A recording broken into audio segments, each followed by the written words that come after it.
আসসালামু আলাইকুম, সবাইকে স্বাগতম ফাতেমাস কিচেনে। চলে আসলাম নতুন আরও একটি রেসিপি নিয়ে।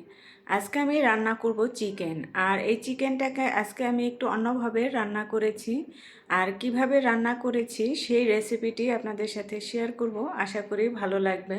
এখানে আমি আদা, রসুন, পেঁয়াজ, কাঁচামরিচ আর কিছু পরিমাণে ধনেপাতা দিয়ে একটু পেস্ট করে নেব।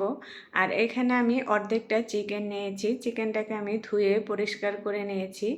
এখন আমি পেস্ট করা মশলাটা চিকেনের উপর দিয়ে দিলাম।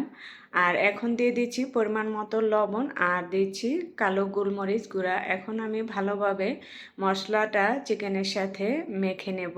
মাখার পর এটাকে আমি 10 মিনিটের মতো রেস্টে রেখে দিয়েছি। এখন চলে যাব চিকেনটা রান্না করতে। এর জন্য এখানে কিন্তু আমি 1 চা চামচ দিয়ে দিলাম ঘি।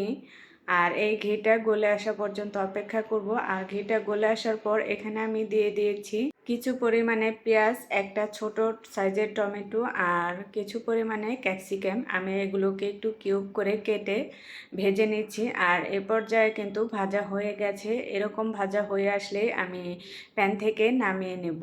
সেম প্যানে আমি আরও একটু রান্নার তেল দিয়ে দিলাম।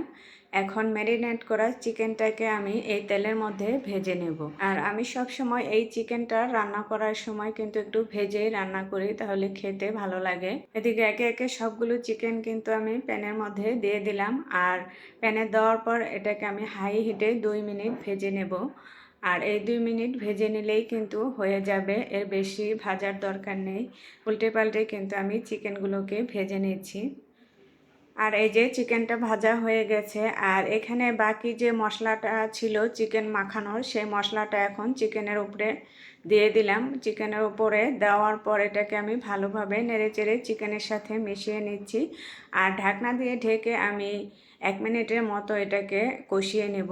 আর এই মশলাটা চিকেনের সাথে দিয়ে কষিয়ে নেওয়ার পর এখন এখানে আমি দিয়ে দিচ্ছি দুধ। এখানে আমি 2 টেবিল চামচ গুঁড়ো দুধ 1 গ্লাস পানিতে গুলিয়ে নিয়েছি। আর এখন সেটা দিয়ে দিলাম।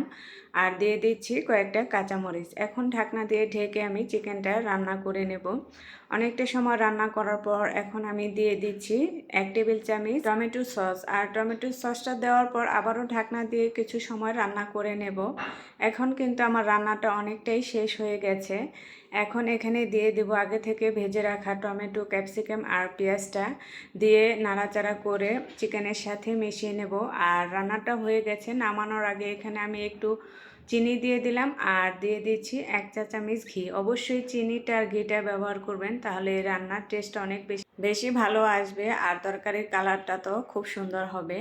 আর এদিকে আমি নামিয়ে পরিবেশন করে নিচ্ছি। আর আজকে আমার রেসিপিটি কেমন লেগেছে অবশ্যই কমেন্টস করে জানাবেন।